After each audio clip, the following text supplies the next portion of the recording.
Permettez-moi de vous parler d'un petit événement qui, même s'il ne me concerne que moi, je pense pourrait vous intéresser pour ce carême.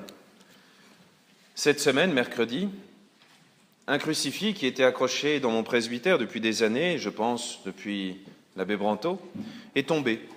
Et en tombant, le clou qui traverse les pieds, à peu près au niveau de l'astragale, s'est décroché. Pourquoi ça m'a amusé? Parce que justement, moi aussi, il m'arrive de souffrir un peu de l'astragale. Et comme c'est, d'après certains médecins, l'endroit où les clous ont traversé pour crucifier quelqu'un, cela m'a montré que le Christ était proche de chacune de nos misères, chacune de nos détresses, de chaque événement de notre vie. Et dans ce temps du carême, nous avons une sorte d'ovni liturgique. Nous avons cette lecture de l'Évangile où Jésus est transfiguré sur la montagne. Et on peut se demander à quoi ça sert. On peut se demander pourquoi faire cette espèce de miracle qui pourtant n'a pas servi à grand-chose. Certains pères de l'Église, le grand pape Léon le Grand par exemple, disaient que ceci était fait pour renforcer la foi de ses disciples, pour qu'ils soient capables de découvrir, avec le témoignage de Moïse et de Élie, les deux piliers de la foi juive, qu'ils soient capables de découvrir que Jésus est vraiment Dieu, Fils de Dieu, et qu'il rayonne de la même gloire, avec cette gloire comme quand ils étaient dans le désert, vous vous souvenez, à marcher avec cette colonne de nuée. Pourtant, ça n'a pas suffi, parce que sur les trois disciples qui étaient là, Pierre, Jacques et Jean, quand Jésus a été crucifié sur la croix avec les pieds, les mains transpercées, il n'y a que Jean qui est resté, le plus jeune. Les autres se sont enfuis, et Pierre a même renié Jésus 3 fois, par peur de cette déchéance, de cet abaissement. Jésus, pourtant, veut nous montrer qu'il est totalement l'un de nous, et que nous sommes unis à lui aussi dans la gloire. Et ça, nous avons, pour le transmettre, la voix de l'apôtre Paul.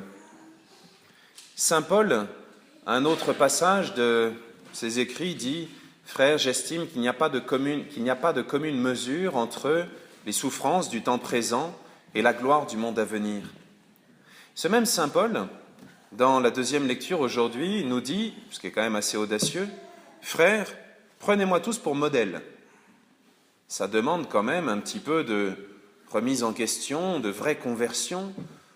Et même s'il était déjà tombé par terre pendant le chemin de Damas, lorsque Jésus lui est apparu en lui disant « Pourquoi me persécutes-tu » il a dû faire un vrai chemin pour pouvoir dire, sans fausse honte ou fausse modestie, « Frères, prenez-moi pour modèle. » Et imaginez la tristesse de saint Paul, qui se dit « Regardez, il est possible de suivre le Christ, d'être un modèle aussi pour ses frères. » Et imaginez sa tristesse lorsqu'il voit que ceux qu'il a engendrés dans la foi, il avait dû en baptiser, peut-être qu'ils étaient un peu plus âgés que Maxence, mais la plupart de ces habitants de Philippe, c'est lui qui avait dû les baptiser, qui avait dû les enseigner, qui avait dû leur transmettre l'amour de Dieu.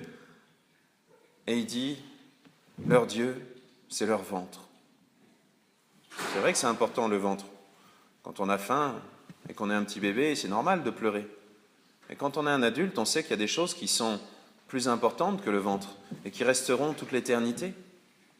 Pire, saint Paul nous dit, je vais le retrouver, ne vous inquiétez pas, leur Dieu c'est leur ventre, ils mettent leur gloire dans ce qui fait leur honte.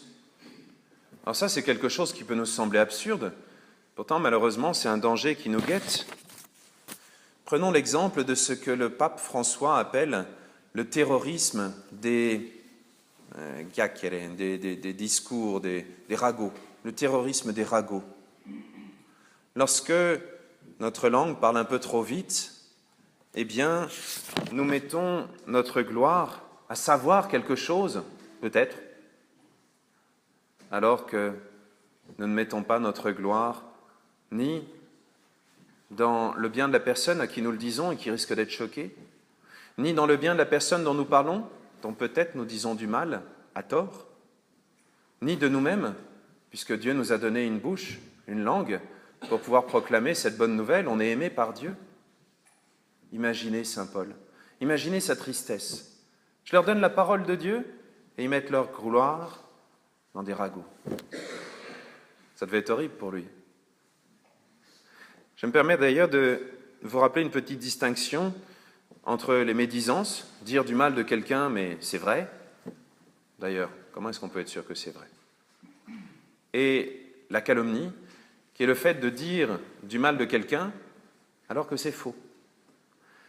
Et lorsque nous colportons des ragots, puisque ça nous guette tous, malheureusement, comme nous ne pouvons pas les vérifier, ça nous fait à nous autant de mal, ça nous blesse autant, et ça blesse autant notre interlocuteur que si c'était une calomnie, puisqu'on ne peut pas vérifier que c'est vrai. Aujourd'hui, Saint Paul, puisqu'il est saint quand même, malgré son caractère, Saint Paul, Saint Pierre, Saint Jacques, Saint Jean, puisqu'ils sont saints, malgré leur faiblesse, leur reniement, etc., nous montrent, pendant tout ce carême, que nous sommes toujours aimés par Dieu, que nous avons une parole fantastique à annoncer au monde entier, cette parole que nous avons entendue le jour de notre baptême, que Maxence va entendre le jour de son baptême. « Tu es mon enfant bien-aimé ». Et c'est cette parole qu'on doit répandre autour de nous. Et nous devons déchirer nos cœurs pour laisser transparaître ce trésor fantastique que nous portons. Nous portons le bon Dieu dans le monde.